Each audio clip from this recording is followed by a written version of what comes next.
Cuando el reloj marcó las 9 de la noche, me encontraba parado en la puerta de la sala principal del restaurante La Casa de Campo, uno de esos sitios donde el vino es caro y las sonrisas falsas. Estaba nervioso, pero no por la comida o el ambiente. Marta, mi esposa, estaba sentada en una mesa redonda al otro lado de la sala. No estaba sola. Era una cena de trabajo, o al menos eso me había dicho cuando se despidió con un beso rápido y un no me esperes despierto. Algo dentro de mí, algo que no podía explicar, me había obligado a salir de casa después de cenar con nuestra hija. Tomé el coche y conduje hasta el restaurante que, por casualidad o destino, había oído mencionar hace unas semanas en una conversación casual entre Marta y una amiga. Al llegar, estacioné lejos de la entrada y me quedé unos minutos dudando en el asiento del conductor. Solo estoy exagerando, pensé. Pero mis manos temblaban mientras apagaba el motor y bajaba del coche. Ahora, parado en la puerta, observaba a Marta desde las sombras de los pasillos, riendo demasiado, inclinándose hacia un hombre que no reconocía, con una complicidad que jamás había visto en nuestras cenas familiares. No podía acercarme sin hacer un espectáculo. Así que me mantuve en silencio, observando desde lejos, luchando con un torbellino de emociones que me susurraban que mi mundo estaba a punto de desmoronarse. Era un hombre atractivo, de unos 40 y tantos, cabello gris cuidadosamente despeinado, un traje que parecía costar más que mi coche. Pero no era el hombre lo que me perturbaba. Era Marta. Esa sonrisa amplia, los gestos despreocupados, el brillo en los ojos que había desaparecido de nuestra relación hacía años.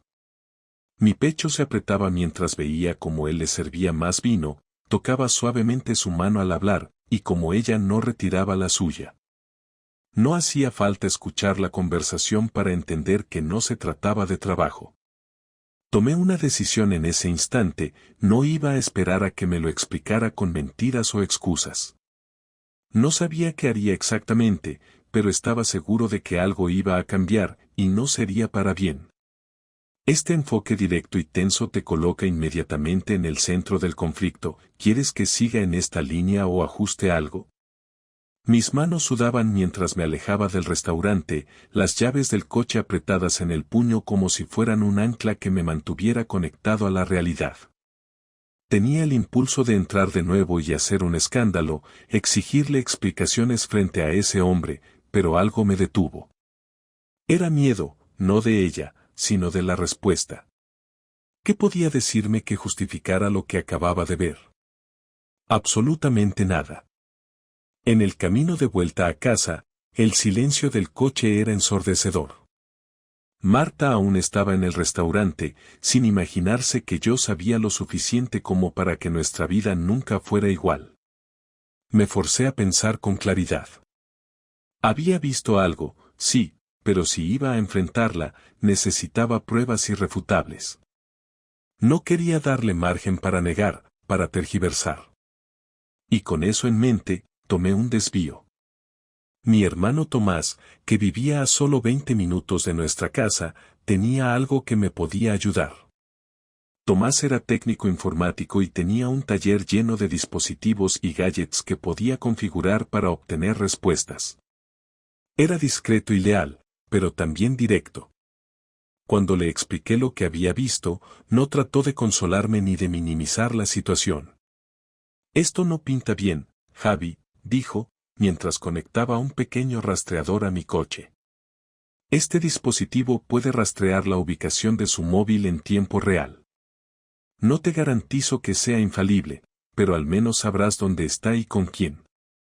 Tomás me miró como si esperara que yo diera un paso atrás, que reconsiderara lo que estaba haciendo, pero no había vuelta atrás. Lo que vi en el restaurante era suficiente para arrancarme el velo de confianza ciega que había tenido durante años. La primera prueba llegó antes de lo esperado. Al día siguiente, Marta salió temprano, diciendo que tenía una reunión en el centro. Esa excusa no sonaba rara de por sí, pero decidí probar el rastreador. Abriendo la aplicación que Tomás había instalado en mi teléfono, vi el punto azul moverse hacia las afueras de la ciudad, hacia un hotel pequeño y discreto que, según recordaba, estaba más bien destinado a encuentros privados que a negocios. No quise precipitarme. Podía ser coincidencia, una reunión en un lugar poco común. Pero cuando vi que el punto azul permanecía estacionado allí durante más de 3 horas, mi paciencia llegó al límite. Decidí que necesitaba más, algo tangible. Llamé a un conocido que trabajaba como recepcionista en ese mismo hotel, alguien con quien había jugado al fútbol hace años y que debía un favor. Sergio, necesito que hagas algo por mí, le dije, con la voz baja para que nadie en casa pudiera escuchar. Necesito saber si mi esposa está ahí, con alguien. Solo eso. La llamada fue breve, y Sergio prometió llamarme tan pronto como pudiera confirmar algo. La espera fue insoportable. Caminé por el salón de casa como un animal enjaulado, sin poder concentrarme en nada más que en el teléfono que tenía en la mano. Finalmente, el teléfono vibró. Sergio no se anduvo con rodeos. Está aquí, Javier. Con un tipo. Los vi entrar juntos hace un rato. No están en la cafetería ni en las salas comunes. Ya sabes lo que eso significa. Sentí como si me hubiera golpeado un tren. No era solo una sospecha, ni una escena ambigua en un restaurante. Esto era real. Marta no estaba en una reunión de trabajo. Estaba con él, en un hotel, a plena luz del día. Cuando colgué, mi mente empezó a trabajar a toda velocidad. Había 1.000.000 de preguntas, pero la principal era qué iba a hacer con esta información. Una parte de mí quería correr al hotel y enfrentarlos en el acto, pero otra parte, más fría y calculadora, sabía que eso no me serviría de nada. Necesitaba más pruebas, más datos, algo que asegurara que cuando llegara el momento de confrontarla, no tuviera escapatoria. Esa misma noche, mientras Marta dormía en nuestra cama como si nada hubiera pasado, decidí buscar en su ordenador. No era algo que me enorgulleciera, pero después de lo del restaurante y el hotel, ya no me quedaban escrúpulos. Conecté un pendrive que Tomás me había dado y que, según él, podía clonar cualquier disco duro en cuestión de minutos. No tuve que buscar mucho. En su correo electrónico, bajo una carpeta etiquetada como trabajo, encontré todo. Reservas de hoteles, correos intercambiados con un hombre llamado Alejandro. Fotografías, conversaciones planificando encuentros. Era un rompecabezas que no necesitaba resolver. Todo estaba ahí, con una claridad aplastante. Esa noche apenas dormí. No era tristeza lo que me mantenía despierto, sino rabia. Marta no solo había traicionado nuestro matrimonio, había jugado conmigo como si fuera un idiota.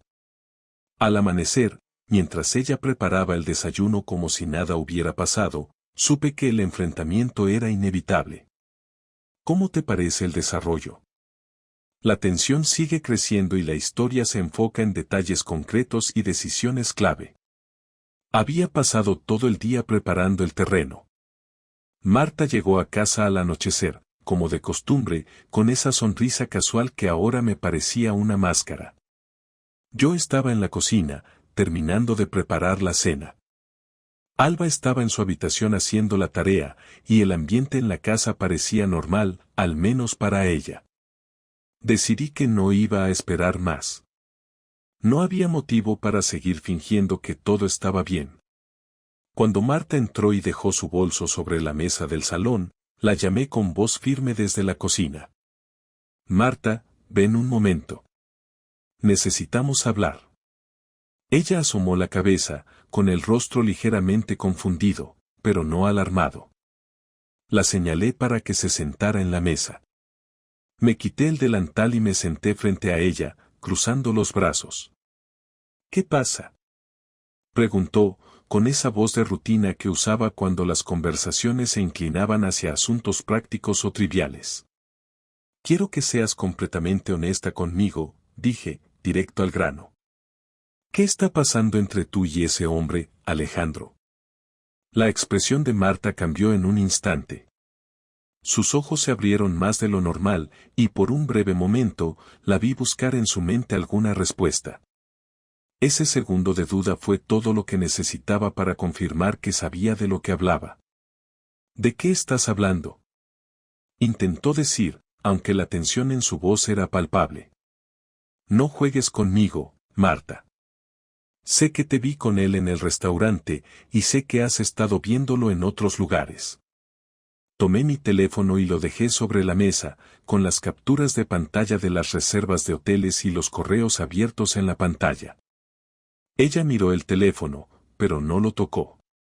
Su respiración se volvió más pesada, y me di cuenta de que estaba tratando de mantener la compostura. No es lo que parece, empezó a decir, pero la interrumpí.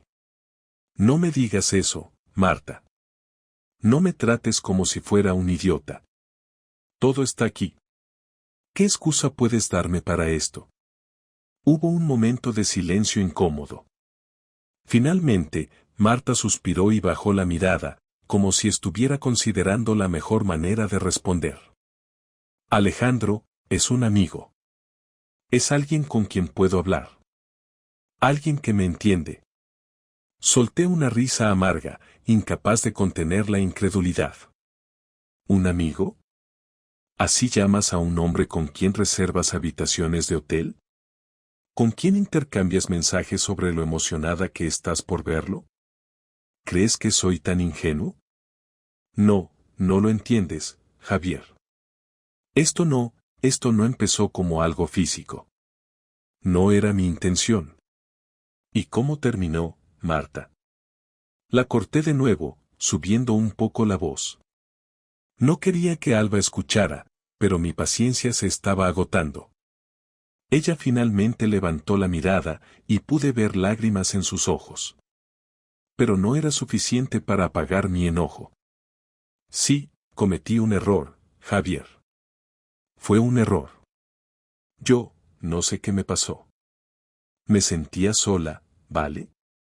Tú siempre estás ocupado, siempre preocupado por el trabajo o por la casa, pero nunca por mí.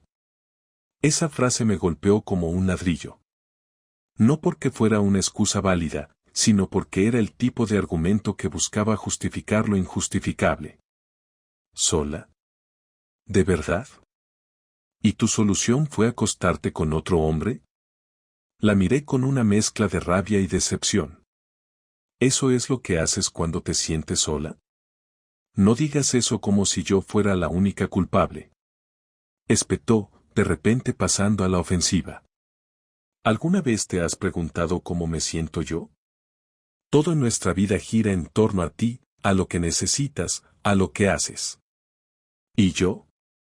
¿Cuándo fue la última vez que me preguntaste cómo estoy? Esto no es sobre mí, Marta. Es sobre ti y tus decisiones. Tú fuiste la que rompió esto, no yo. La conversación se volvió más caótica. Ambos subimos la voz, y cada palabra era como un golpe que buscaba dejar claro quién tenía la razón. Marta intentaba desviar la conversación hacia mis supuestas faltas, mientras yo volvía una y otra vez al tema central, su traición. Finalmente, después de lo que parecieron horas de gritos y acusaciones, me levanté de la mesa y la señalé. No sé cómo piensas que esto puede arreglarse, Marta, pero te aseguro una cosa, no va a ser con mentiras o excusas. Tienes una semana para decidir qué quieres hacer con esto. Ella me miró, sorprendida por el ultimátum, pero no dijo nada. Solo se quedó allí, sentada, mientras yo salía del salón y subía las escaleras. No dormí esa noche. El eco de nuestras palabras seguía resonando en mi cabeza. Sabía que no había terminado, que quedaban muchas cosas por decir, pero al menos, por ahora, la verdad estaba sobre la mesa. Y eso era un comienzo. La mañana siguiente a nuestra confrontación, me levanté con un solo pensamiento en mente: no iba a dejar que Marta saliera de esta situación tan fácilmente. Podría decirse que había comenzado a aceptar la realidad de lo que había hecho, pero aceptar no significaba perdonar, mucho menos olvidar. Si ella había tomado la decisión de traicionar nuestra familia, yo tomaría la decisión de proteger lo que quedaba de mi dignidad. El primer paso fue contactar a un abogado. Necesitaba saber dónde estaba parado legalmente, especialmente porque no solo estábamos hablando de nuestra relación, sino también de Alba. No podía permitir que su comportamiento afectara la estabilidad de nuestra hija. El abogado, un hombre mayor llamado Víctor con décadas de experiencia en divorcios complicados, me escuchó pacientemente mientras le explicaba lo sucedido. Javier, lo primero que necesitas entender es que esto no será fácil. Si quieres tomar acción, tienes que estar preparado para un proceso largo y, posiblemente, doloroso. Pero, por lo que me cuentas, tienes ventaja, pruebas contundentes. Le mostré las capturas de pantalla de los correos, las reservas de hotel y las conversaciones. Su rostro serio no cambió mucho, pero al final asintió. Esto es más que suficiente para plantear un caso sólido. Si decides continuar con el divorcio, estas pruebas inclinarán la balanza a tu favor, especialmente en lo que respecta a la custodia. Salí de su oficina sintiéndome un poco más seguro, pero también con una creciente sensación de determinación. No solo quería terminar con el matrimonio, quería que Marta sintiera el peso de sus decisiones. El siguiente paso fue recuperar el control de nuestra situación financiera. Marta y yo siempre habíamos manejado nuestras cuentas de manera conjunta, pero desde ese día, comencé a revisar cada detalle. Noté que en los últimos meses había retirado cantidades pequeñas pero frecuentes de dinero, probablemente para cubrir los gastos de sus encuentros con Alejandro. No iba a permitir que eso continuara.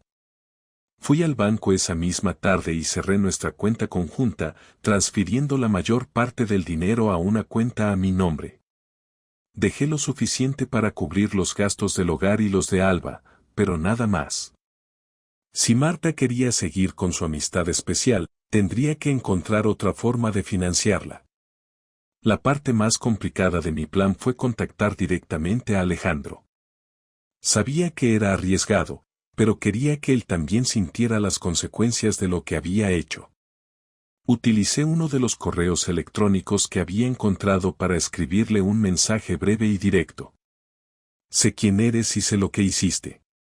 No pienses que esto no tendrá consecuencias. Habrá repercusiones para ti también. Sabía que esto no solucionaría nada, pero me importaba poco.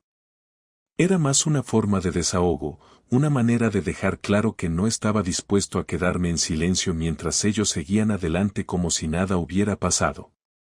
La respuesta llegó 2 días después. Alejandro me llamó, su número desconocido apareciendo en mi teléfono justo cuando estaba cerrando la librería. Contesté, curioso por escuchar lo que tenía que decir. ¿Javier? Su voz era insegura, casi temblorosa. El mismo. No iba a facilitarle la conversación. Mira, yo, no sabía que Marta todavía estaba contigo. Ella me dijo que... ¿Qué te dijo? Que estábamos separados. ¿Que esto era algo pasajero? Lo interrumpí, sintiendo que la rabia volvía a crecer en mi pecho. Algo así. No quería problemas, de verdad. Si hubiera sabido. Pero si sabías, Alejandro. Quizás no desde el principio, pero en algún punto, sabías que estaba casada. Y aún así, seguiste adelante. Hubo un silencio al otro lado de la línea. Finalmente, dijo. No quiero problemas, Javier. Puedo dejar de verla si eso es lo que quieres. Solté una risa amarga. ¿Dejar de verla? Alejandro, esto no es una negociación. Es un aviso.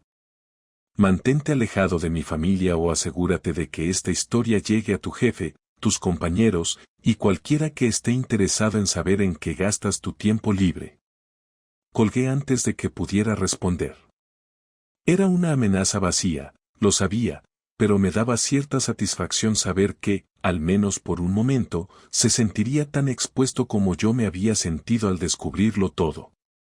Esa noche, cuando Marta llegó a casa, las cosas habían cambiado. No se atrevió a mirarme directamente, y yo tampoco hice ningún esfuerzo por hablarle. La tensión era palpable, pero no era algo que pudiera resolver con una conversación. La última pieza de mi plan era la más importante, nuestra familia y amigos. No iba a ocultar lo que había sucedido, no para vengarme de Marta, sino para dejar claro que no era yo el que había fallado. Hablé con sus padres, con mis hermanos y con algunos amigos cercanos. Les conté todo, con pruebas en mano, y aunque algunos intentaron minimizarlo o excusar su comportamiento, la mayoría me apoyó. Marta no tardó en enterarse de que su vida privada ya no era tan privada. No tardaron en llegar los reproches, las súplicas de que no lo hiciera más difícil de lo que ya era. Pero para mí, esto era justicia. No había querido estar en esta posición, pero ya que ella me había llevado hasta aquí, no iba a quedarme callado. Esa semana, cuando finalmente enfrenté a Marta con los documentos del divorcio, su expresión lo decía todo. No había esperado que fuera tan lejos, que tomara el control de una situación que ella creía dominar. Javier, por favor, no hagas esto. Podemos arreglarlo. ¿Arreglar qué, Marta? Respondí con frialdad. ¿Qué parte de esto crees que se puede arreglar? Su silencio fue la única respuesta que necesitaba. Los días que siguieron al enfrentamiento y a las primeras acciones legales fueron un caos emocional. Aunque yo había tomado el control, sentía un vacío cada vez que Alba corría hacia Marta para contarle algo del colegio, como si todo estuviera normal. La inocencia de mi hija contrastaba con la tormenta en la que vivíamos los adultos. Marta evitaba cualquier interacción conmigo que no fuera estrictamente necesaria. Su rutina se volvió predecible, salía temprano, volvía tarde y apenas se dirigía a mi salvo por cuestiones relacionadas con Alba. Había en ella un aire de derrota, pero también de resentimiento. Se dio cuenta de que el control que alguna vez creyó tener se había desmoronado, y eso la tenía a la defensiva. Yo había estado aguardando el momento correcto para hablar de lo que pasaría con nuestro matrimonio. Quería estar seguro de no dejar ningún cabo suelto, y aunque mi abogado me había aconsejado no tener conversaciones directas con ella, necesitaba escuchar de su propia boca qué planeaba hacer. La noche del jueves, después de acostar a Alba, bajé al salón donde Marta estaba sentada en el sofá, absorta en su teléfono. Marta, apaga eso. Tenemos que hablar. Levantó la vista, algo irritada. ¿De qué quieres hablar ahora?, preguntó, dejando el móvil a un lado con visible desinterés. De lo que queda de nosotros. La frase hizo que su expresión cambiara. Por primera vez en semanas, vi una mezcla de tristeza y preocupación en su rostro. Se enderezó en el sofá y me miró, con los brazos cruzados como si quisiera protegerse de lo que venía. ¿Qué quieres saber, Javier? Ya lo hemos discutido todo. No, Marta. Hemos discutido lo que tú hiciste, pero no hemos hablado de qué sigue. Ella suspiró profundamente y miró hacia otro lado antes de responder. Yo, no sé qué esperas que diga. Sé que arruiné todo. Sé que no hay manera de justificar lo que hice. No te estoy pidiendo justificaciones. Quiero saber si todavía tienes algo que decir, algo que no hayas dicho. Porque después de esta conversación, no habrá vuelta atrás. Sus ojos se llenaron de lágrimas, pero se contuvo. Pasó unos segundos en silencio antes de hablar. ¿Sabes qué es lo peor de todo esto, Javier? Que yo nunca quise lastimarte. De verdad pensé que, no lo sé. Que podía manejarlo, que nunca llegaría a esto. ¿Manejarlo? Respondí con incredulidad. ¿Manejar qué, Marta? ¿La doble vida? ¿La mentira? Sí. No es algo de lo que esté orgullosa. Pero sentía que necesitaba algo más, algo que, se detuvo, buscando las palabras, que me hiciera sentir viva. Las palabras me golpearon como un martillo, pero me mantuve en control. ¿Y eso no podías buscarlo conmigo? ¿Hablar conmigo, decirme lo que sentías? Intenté hacerlo, pero tú nunca escuchabas. Siempre estabas ocupado con la librería, con Alba, con tus cosas. Yo solo era, parte del paisaje. Su respuesta me enfureció, pero también me hizo sentir algo parecido a la culpa, aunque no estaba dispuesto a admitirlo. Eso no justifica nada, Marta. Nunca lo hará. Todos tenemos problemas, todos sentimos que falta algo en algún momento. Pero no todos tomamos la decisión de traicionar a nuestra familia. Ella asintió, bajando la mirada. Tienes razón. No hay excusa. El silencio que siguió fue ensordecedor. Finalmente, respiré hondo y saqué los papeles del divorcio que había dejado preparados sobre la mesa. Esto es lo que va a pasar, Marta.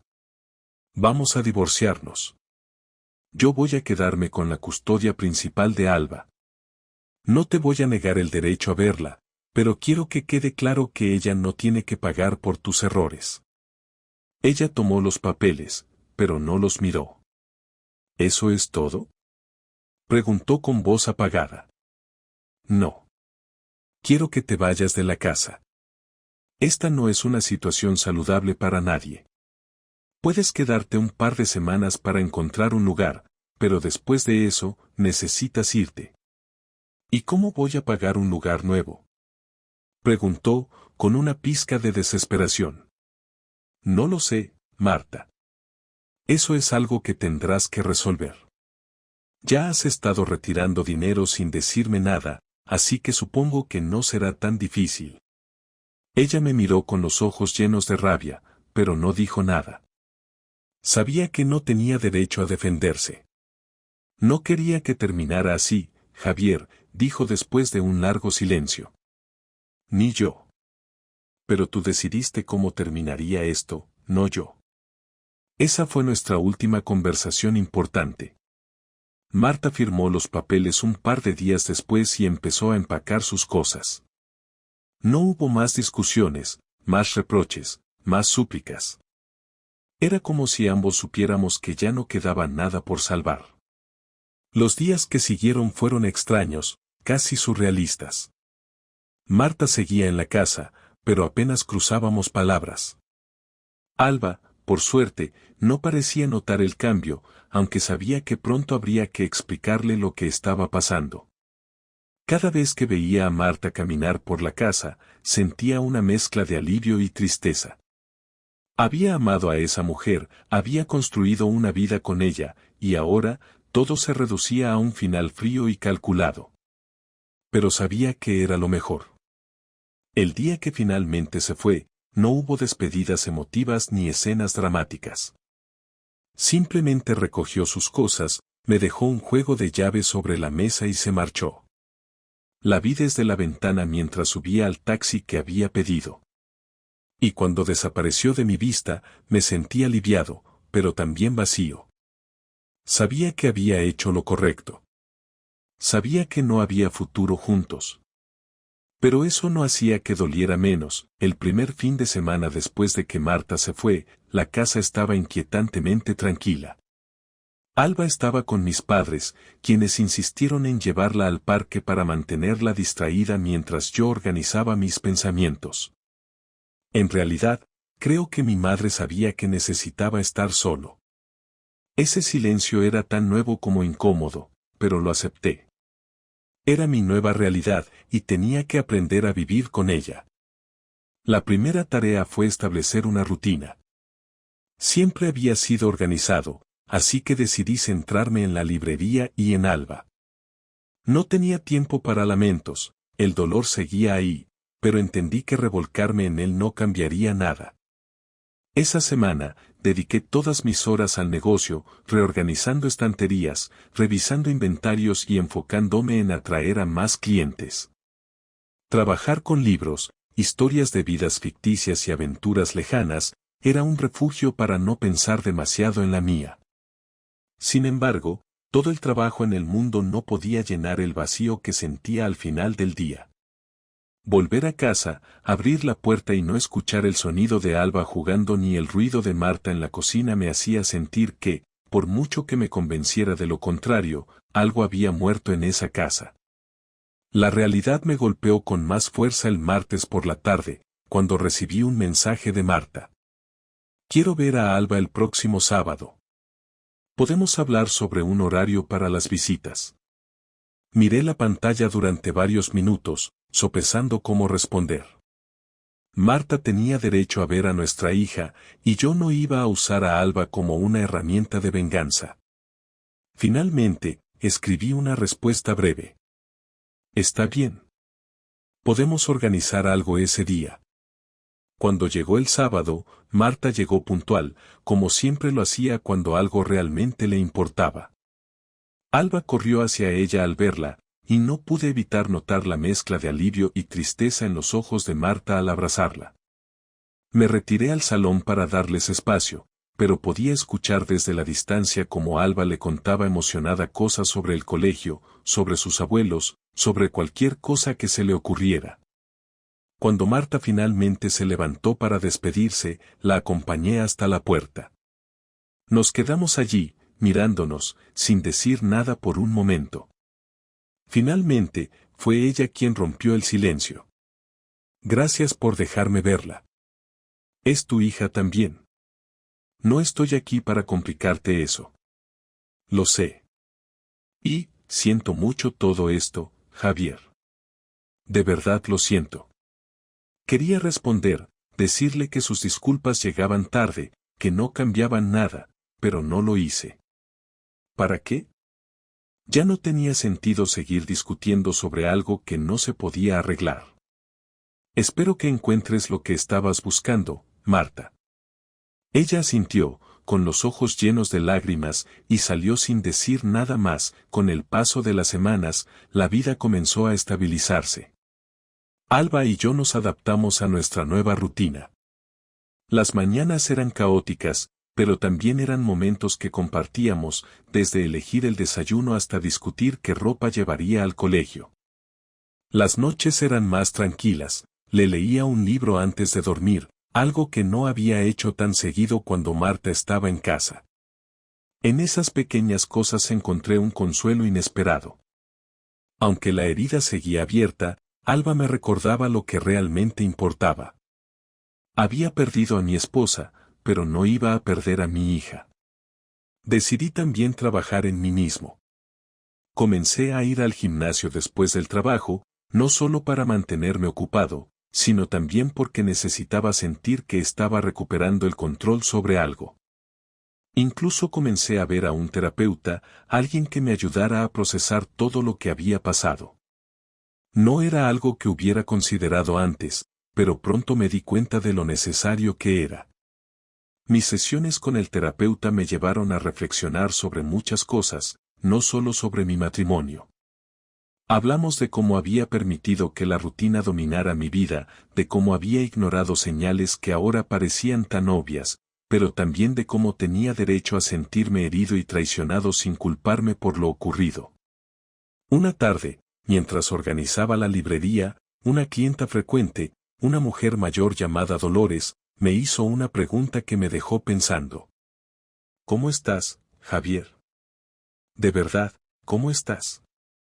No supe cómo responder al principio, pero después de unos segundos, le dije la verdad. Estoy mejorando, creo. Aprendiendo a aceptar las cosas como son. Dolores asintió con una sonrisa sabia. Aceptar no significa estar de acuerdo con lo que pasó, ¿sabes? Significa que estás dispuesto a seguir adelante. Esa frase resonó conmigo durante días. No podía cambiar lo que Marta había hecho, no podía borrar la traición ni el dolor, pero podía decidir qué hacer con mi vida a partir de ahora. Unos meses después, me encontré pensando menos en Marta y más en el futuro. La librería estaba prosperando, gracias a un esfuerzo renovado por atraer a la comunidad. Alba parecía feliz, adaptándose mejor de lo que jamás hubiera imaginado. Y yo, aunque todavía llevaba cicatrices, me sentía más fuerte. La última vez que vi a Marta fue en la puerta de la escuela de Alba. Había venido a recogerla para una salida, como parte del acuerdo de visitas. Nos saludamos cortésmente, como dos conocidos que comparten un interés común. Ya no había rabia, ni tristeza, solo una aceptación tranquila. Cuando subí al coche después de despedirme de Alba, miré mi reflejo en el espejo retrovisor y me di cuenta de algo: ya no era el mismo hombre que había confrontado a su esposa aquella noche en el salón. Había cambiado, quizás para mejor. La vida seguía adelante. No como lo había planeado, pero sí con la certeza de que, pase lo que pase, siempre hay una manera de reconstruirse.